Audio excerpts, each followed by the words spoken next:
We are excited to have IDC's Group Vice President for Security and Trust, Frank Dickson. Frank will share with us the 4 macro trends that create complexity for security, the impact that complexity has on security, and strategies for addressing that complexity.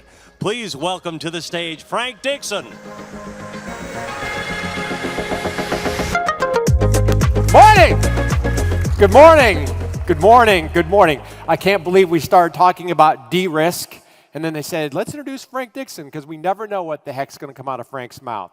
So, hey, thank you for the time, and thank you for the Qualys people for inviting me back. This is one of my favorite events of the year, and so I'm glad to be here. Just to let you know, my favorite part of this presentation is always the questions at the end. I'm expecting really great questions at the end. In fact, I'm expecting at least one question I don't know the answer to, because then next week, I'll know the answer and I'll be that much smarter. Let's talk about the key challenges that you're going to see in 2024. Now, when I spoke last year, I listed the 8 core challenges, and it was a really great presentation, but I wanted to bring it and simplify it just down a little bit into 4. And everything I'm going to tell you, there's nothing that's going to surprise you. Nothing here to go, whoa, I never knew that. My hope here is to give you a little bit different perspective. So when you go back to your work, you go back with a little bit different approach and maybe be a little bit more proactive. Now, as we talk about these 4 trends, the first one I want to talk about is what we call digital first and the layer 0 problem. Now, the layer 0 problem is something that quite often we describe as the human layer, right? We go through the OSI layers 1 through 7, and sometimes we talk about that layer 0, it's the human. And as we talk about that human, sometimes we go, oh, that human, clicks on a malicious link or opens a malicious attachment, and they're kind of part of the problem. I'm going to up-level that a little bit, talking about the layer 0 problem as people, organizations, maybe a characterization of the imperfection of us as human beings. Now, you notice I talked about digital first. As we look at the revenues that we're going to get from digital products, in 2023, it's going to be $2.1 trillion. And to get there, we went through this thing called digital transformation. A lot of people talk about digital transformation. The first era was where we were experimenting. And the second era is when we were starting to implement some of these things. But that stuff is gone. We're not transforming anymore. We're now in this era called digital first, where we're running viable digital businesses. IDC says that by 2026, 40% of the revenues of the G2000 will be from digital products. 40% of revenue from digital products, fundamentally changing the role that IT plays in our organizations. And as we do that, we create this issue of scale, right?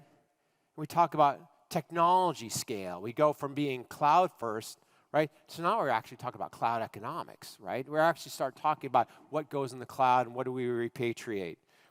We're moving away from, these arm's length things about, tech suppliers. We're now looking for, trusted ecosystems, right? Trying to embed trust and security in what we're delivering.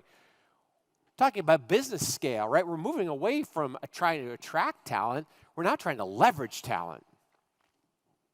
We're moving away from customer experiences to customer data management. And we're getting away from this idea of just generating data to creating digital decision velocity, right? It's all about scale, scale, scale, scale. And what happens when we scale? We create complexity. God bless you. I like you. My bias, and I'll let you know, I'm very transparent about my bias. Complexity is the enemy of security. And if you can leave here with one message that you come away with, Frank says complexity is the enemy of security, right? Because then we look at the result of all this digital transformation. 30% of organizations have identified themselves as having suboptimal security postures.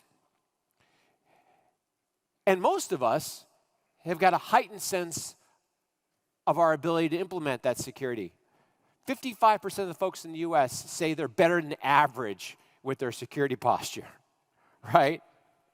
Almost 90% say they're average or better, right? We call this the Dunning-Kruger effect. I just learned this last weekend, right? We tend to have an inflated perception of our own abilities, right? But this is a result, we're trying to approach this idea of complexity with a heightened sense of how secure we are.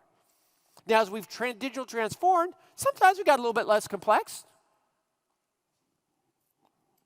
The reality is that 56% of organizations have found they're more complex in this era. And you know what? We're to blame as well. Like, it's not just the complexity that comes upon us.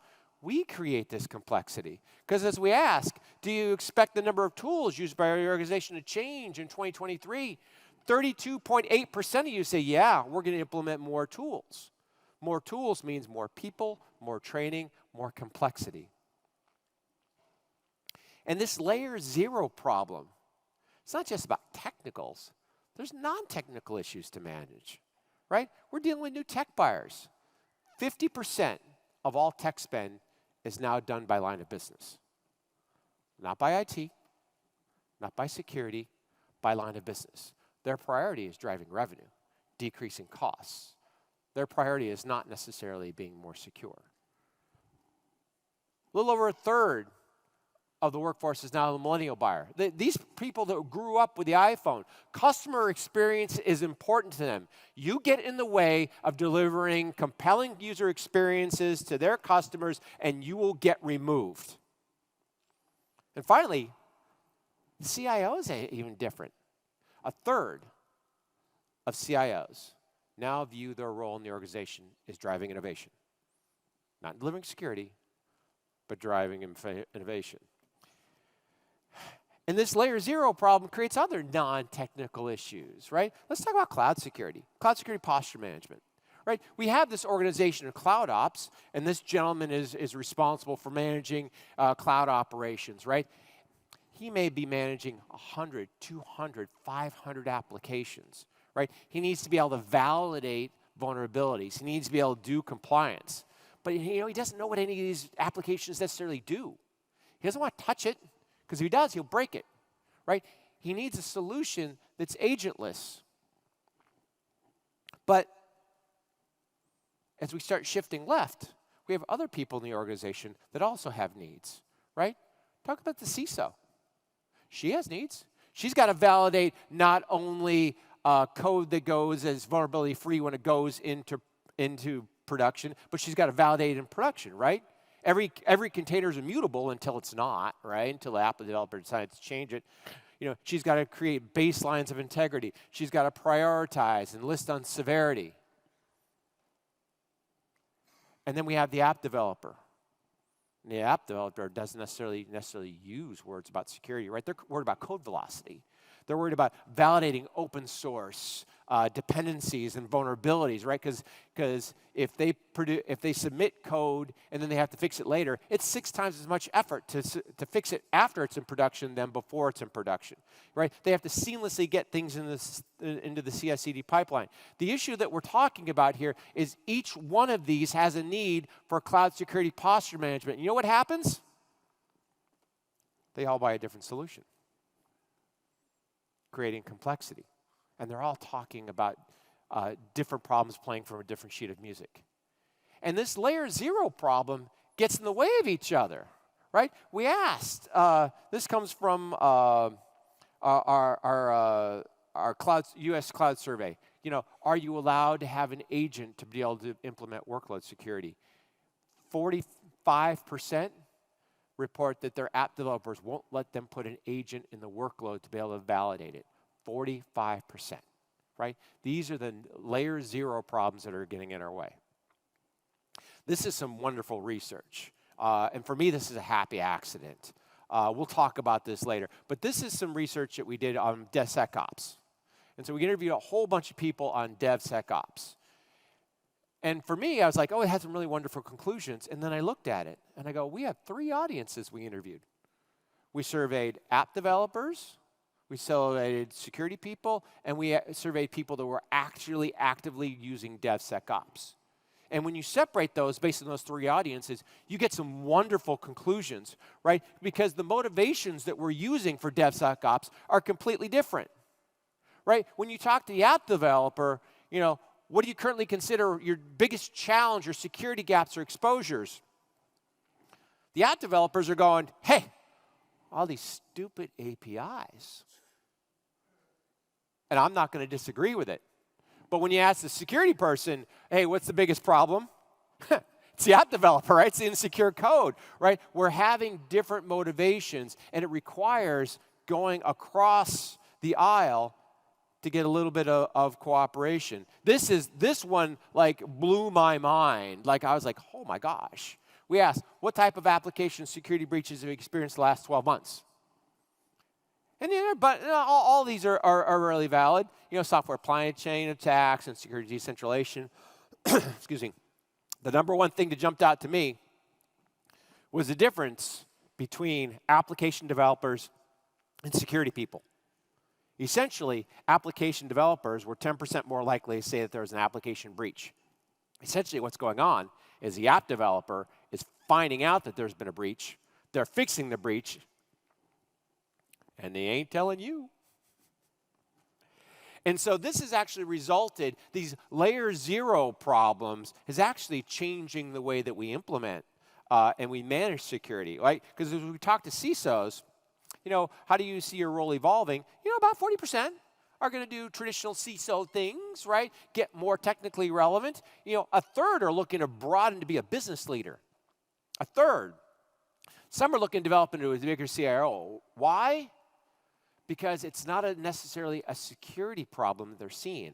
It's a business problem. It's a people problem. And as we look at this, and this digital transformation happens, we talk about the way that we implement security has fundamentally changed. Now, this is a framework that we developed in 2018, I think. We started talking about the 4 new control points of digital transformation, right? Because as we started noticing that people were leaving the premises, right, network-based controls, firewalls don't work as well. And I think you all know this, right? But the thing that we focus on is the network still is important, but their other points are starting important. The endpoint becomes important, right? The downside of encrypting the entire internet is the whole internet is dark. How do you implement security if you can't see anything, right? So you have to implement security where things are unencrypted. Identity, right? If we have no perimeter, well, identity becomes the new perimeter. Let's say applications, what are we trying to defend? If we don't know where our applications are, if they're in IaaS and PaaS and SaaS, and sometimes they're in a data center, sometimes they're not, right? The application is where the battlefield starts. We say layer 7 becomes a new layer 3, and finally data. Data is what everybody's trying to get. It's what the bad guys are trying to get from you. And here is the money slide.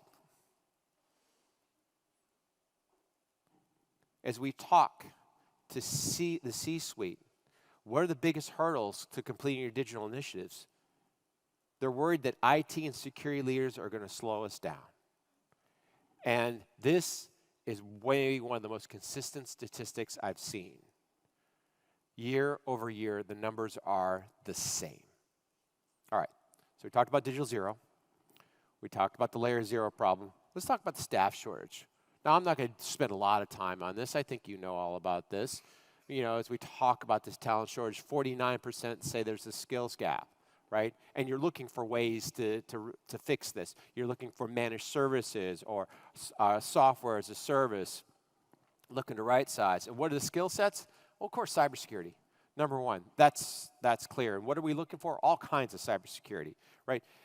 Data privacy, cloud security, all types of different sorts. Now, I don't want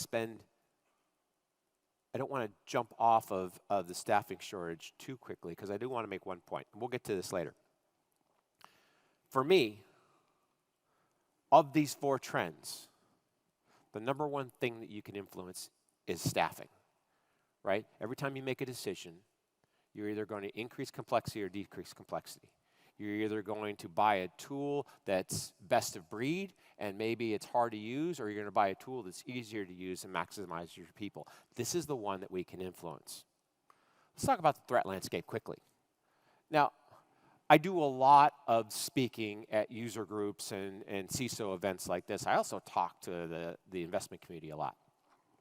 And this is the slide I created for the investment community, because I'm always getting the questions. Frank, tell us about the recent ransomware pandemic. And I go, the recent one, huh? You're talking about the one that started in 1989 at the AIDS conference, right?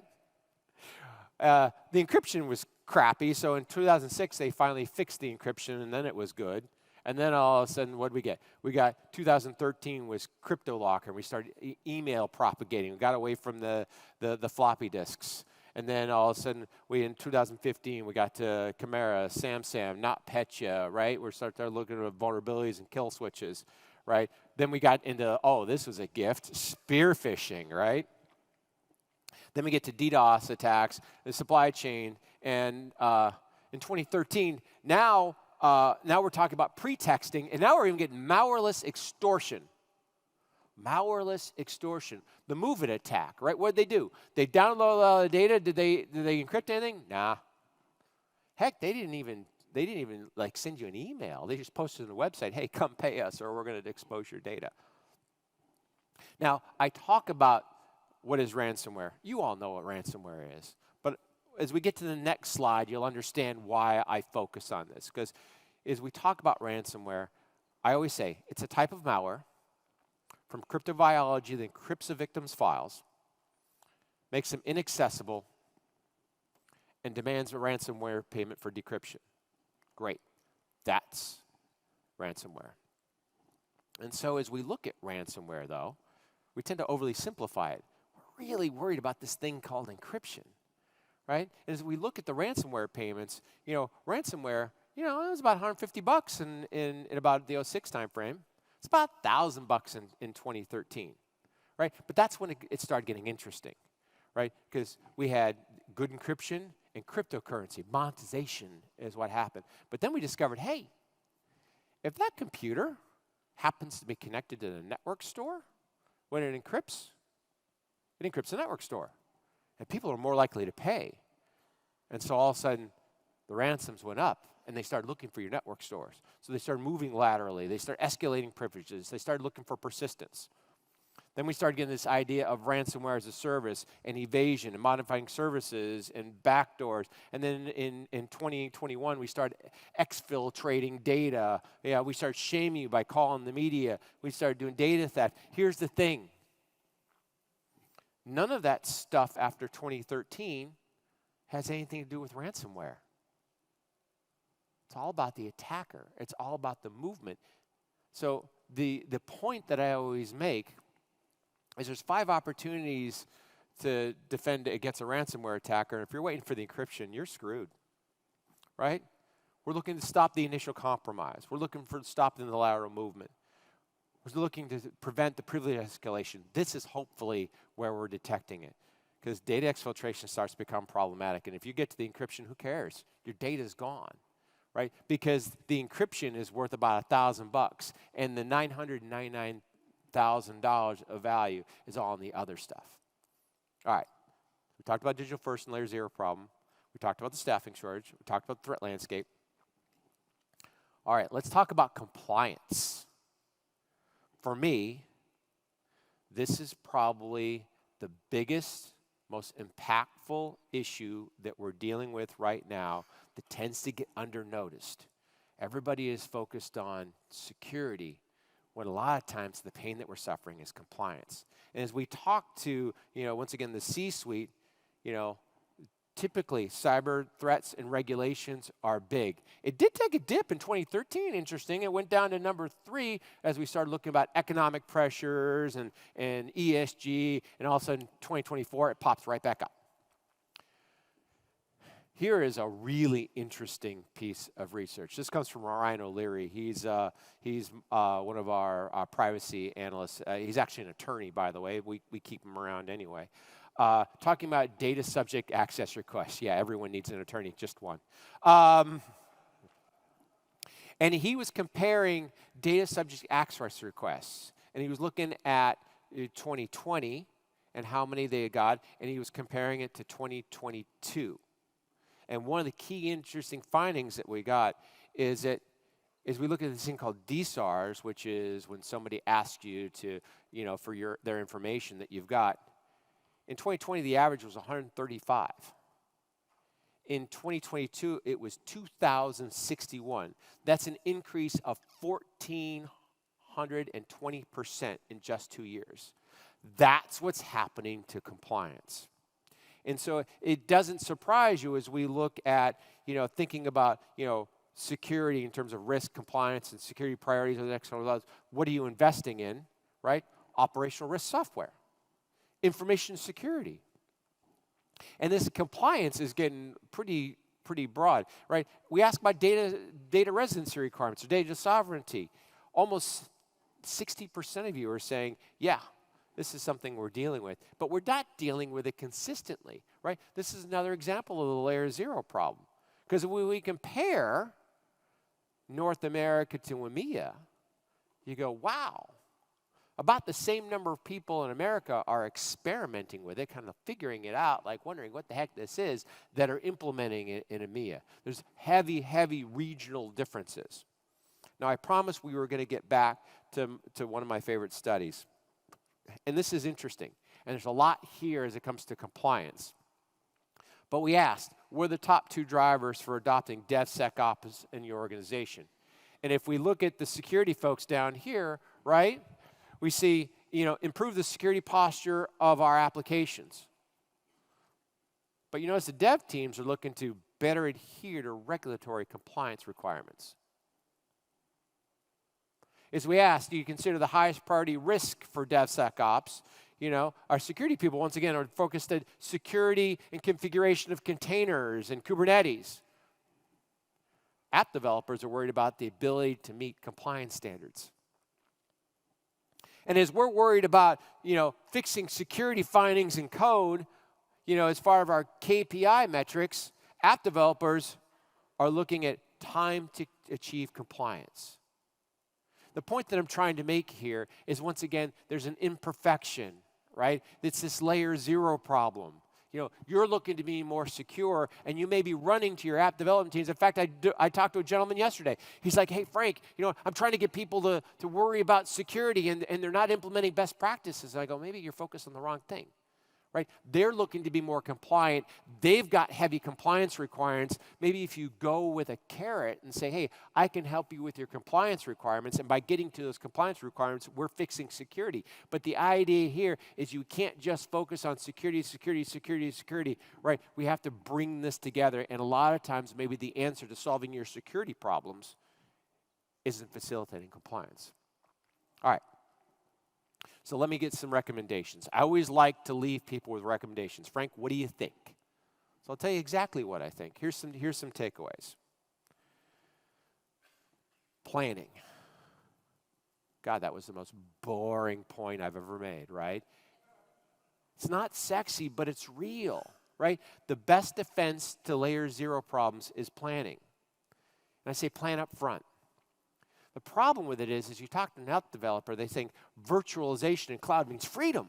Like I can do anything when I want, right? If you do whatever you want, you create complexity. And I talk about the rule of simplicity over complexity, and this is, I focus on the rule of 1. Now, I was blessed. I got really lucky. In about 2015-ish, I heard about this new thing called DevSecOps. I was like, what is this? I ran into this CISO that was going to implement DevSecOps.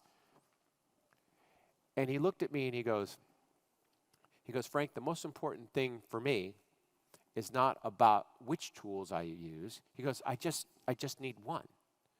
He goes, I can't have 5 cloud environments. I just need one. I don't care which one. I just need one. I can't have 5 dev environments. Pick one. But as soon as I can get down to one, now all of a sudden I can start implementing things. Nowadays, the term we use is creating paved roads, right? But he was like doing that up front. And since then, I was like, wow, okay, that was interesting. And since I'd like to find him and just kiss him, because the brilliance of that comment has resonated with me ever since. Now, we don't follow it, right? Because as we look at that, we talk about the myth of preventing vendor lock-in, right? If, like I'm going to have AWS, I'm going to have Azure, I'm going to have GCP, right? Because that allows me to negotiate. Like I literally had, I spoke to one CISO one time, and and I was mentioning this, and he said, yeah. He had a CFO come to him the Friday before they were launched on the Monday and goes, hey, I changed my mind. I don't want to launch this in GCP. I want to put this in AWS. And the CISO just laughed. It's like, that'll take 6 months, right? Like, we can't prevent vendor lock-in. I talk about the law of integration, right? Because as we think about things, and we bring a whole bunch of things together, and we bundle it, right, that means discount, right? If I buy volume, I buy that, that's a discount, right? You expect money off. But if you can integrate things, if a vendor integrates 4 and 5 different things so you don't own the integration, you don't own the API, and by the way, all of a sudden we can create synergies between the platforms that improve your mean time detection or mean time to remediation. You're like, holy cow, I'll pay more for that, right? That means freedom. Now, I will tell you, as I talk about the rule of one, I literally was mentioning this to a CISO, I think it was a Fortune 20 organization, maybe a little bit higher than that, and she laughed at me. And I was like, felt a little bit hurt. And she goes, Frank, you don't understand. We're the product of acquisitions. We've had many different platforms here. I've got 5 cloud environments. Like the idea of one is crazy. And I go, yeah, you can't do that by the end of the year. But if you plan out over 3 years, and maybe you can reduce that from 6 to 4, does that make your job easier? How much money do you save by doing that? Yeah. Silence. I was right. And she knew I was right. Security, right? It's becoming a layer 0 problem, right? You need to collaborate. You need to reach across the aisles, right? Developers and security and cloud ops all need access to the same data, right? But the multiple tool selection problem creates problems in your organization. If you can centralize on one tool set, and we'll make this point later on, words directly from a CISO will help. And then finally, hey, the days of after this fact security are over, right? Modern application development requires that security gets built into applications. Whew, I got 7 minutes left. I'm going to make it through. All right, 9 concerns that you better understand. Like, if I could leave you with one thing, if you could print this, if you want to take pictures of this, there's 9 builds, I would be flattered. But if you can leave there with these messages, they would be fantastic. When a vendor comes to you, make them tell you what their product does. What is the benefit? Have them explain exactly what it does. Does it remove mean time? Does it improve mean time to detection? Does it improve mean time to remediation? What I will tell you is your vendors will come to you and go, we've got great AI. Great. How does that help mean time to remediation? We've got the best machine learning. AI is not a benefit. Machine learning is not a benefit, right? Make your vendors figure out what the benefit is and tell you. I had one CEO one time look at me and go, Frank, we've got the best AI in the industry. And if I locked you in a room with our data scientist teams, after about 20 hours, you would come out and go, boy, they've got the best machine learning. And I looked at him and I go, if it takes you 20 hours to explain to me the benefit that your platform is offering, you've got a problem. Now, at this point in the presentation, I'm remembering them saying, Frank, don't jump off the stage because there's no lights and the camera can't see you. So I'm going to back up. Scalability. What happens when you get to capacity? Do you start dropping packets? Do you start shutting down? Like your customers, your internal stakeholders are going to have additional requirements. They're going to surprise you with it. Make sure you know what that platform does when it hits scalability. Usability. Like we talked about you can impact people. Low code, no code. Like the idea of having to learn another stupid query language. I swear, the number one driver for Gen AI is just to translate query language to query language. That seems to be like the killer app. Support. Very early on, I'm thinking about the 2016 timeframe, we did this survey of identity professionals. And we asked, do you like your identity provider or you don't? And about 90% liked it and about 20% and 10% don't. And we asked, what was the most important part of the thing? And if you really liked your platform, you talked about best of breed technology, scalability, usability. And if you didn't like your vendor, the number one thing they said was good customer references. And you're like, good customer references? What the heck?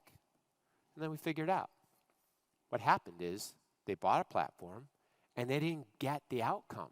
It wasn't that the platform wasn't capable of the outcome. They just weren't able to get it. And one of the big differentiations between getting the outcome and not getting the outcome is the vendor's ability to support you. Future-proof. Is it a proprietary or open stack? What do you care? Not your problem. Your problem is that the vendor will do both, right? Because you're not buying a product, you're investing in a platform. And if you have to reinstall and put something in 2 years, that's time that you're going to have to spend on the weekends. This is a new one in Gen AI. Where's my data? Where's my data live? Who has access to my data?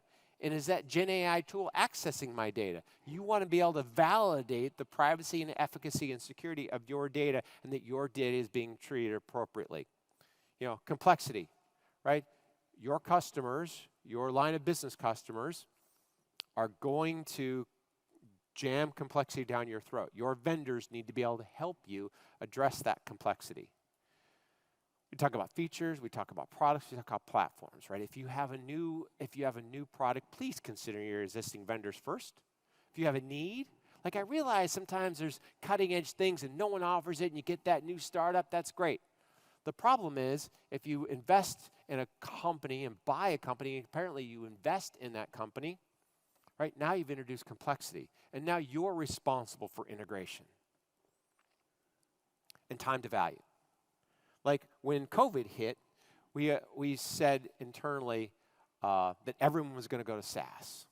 And boy, SaaS things grew exponentially. But we said it was because no one's going to be on-prem. You don't want to install hardware, and you don't want to install software like you just wanted offering. We were wrong. Right? Really what was going on is that people had a problem and they had fast time to value and they couldn't wait for 3 months to do monitor mode and to operate, right? They needed I would implore you, make your vendors demonstrate value in 15 minutes.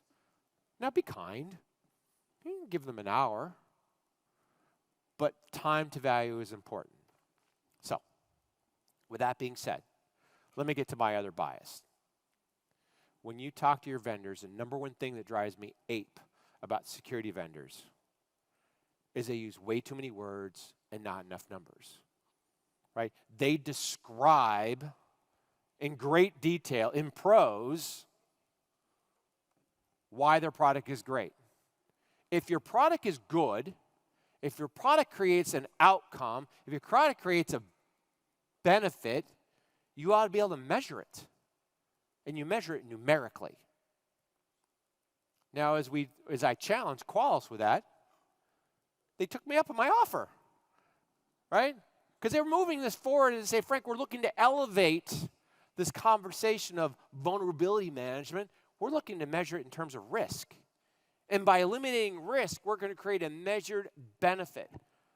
So we took a look at it. We did a study. This is 2 people. In fact, the gentleman that wrote the study is here somewhere. Phil Harris. Don't wave. Stand up, Phil, so everyone can see you. Good-looking guy. Yeah.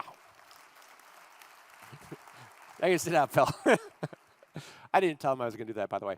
And how do you do that? It's not really conceptually difficult. You talk to a whole lot of customers. Now, it's painful, right? Because each customer is now talking to us for 2 hours, and holy cow. But when you start really looking at getting to benefit, you got to talk to a lot of people, and you got to talk to them for a long time. You know, we talked to a lot of large organizations, small organizations, multiple countries, multiple industries, right? And sometimes the benefits that they realize are transparent, right?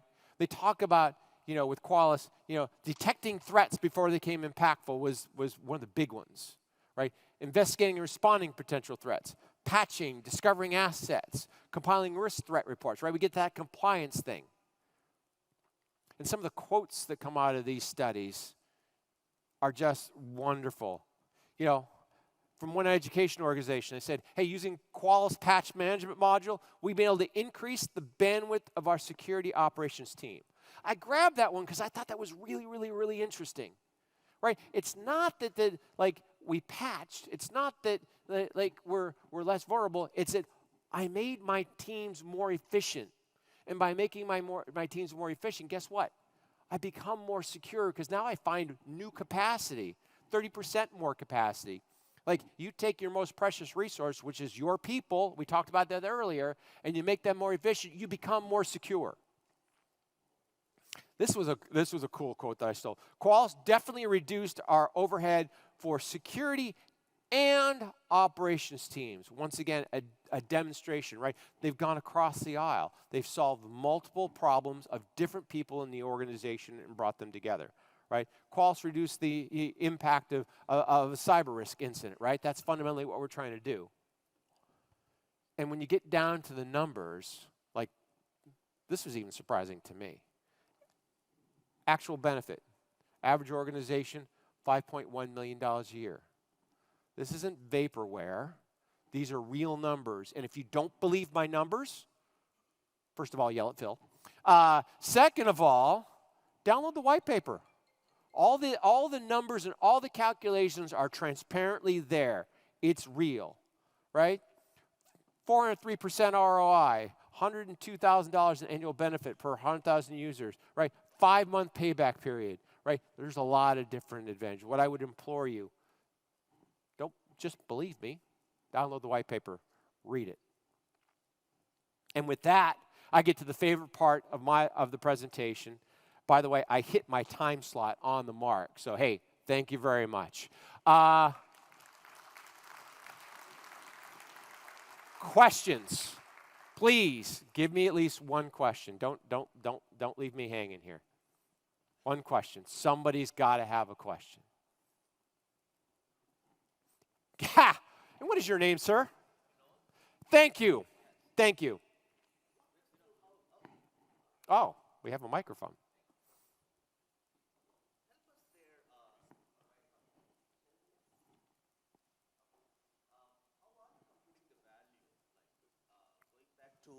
An organization and the value, like, talk to us a little bit more about that. How you measure the value? Yes.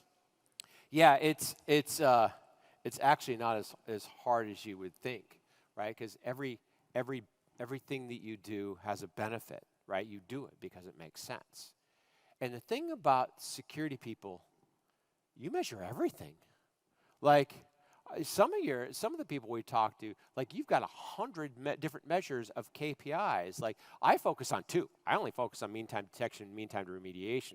Some folks, mean time to compliance, or number of patches, or risk eliminated. But what we simply do is we take it's a standardized form.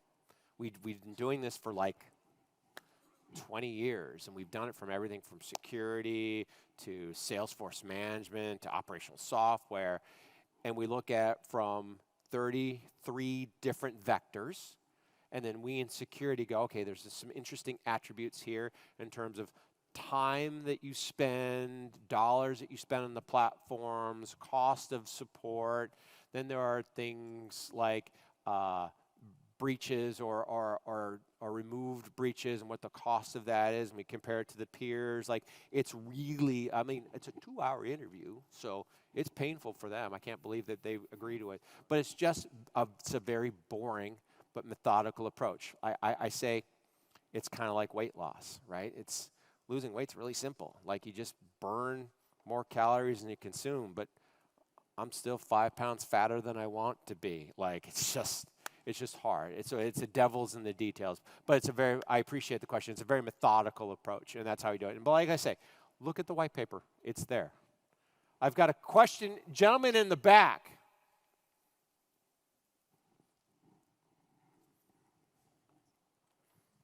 Yes, sir. You mentioned earlier about engineers not being transparent with security vulnerabilities that they found.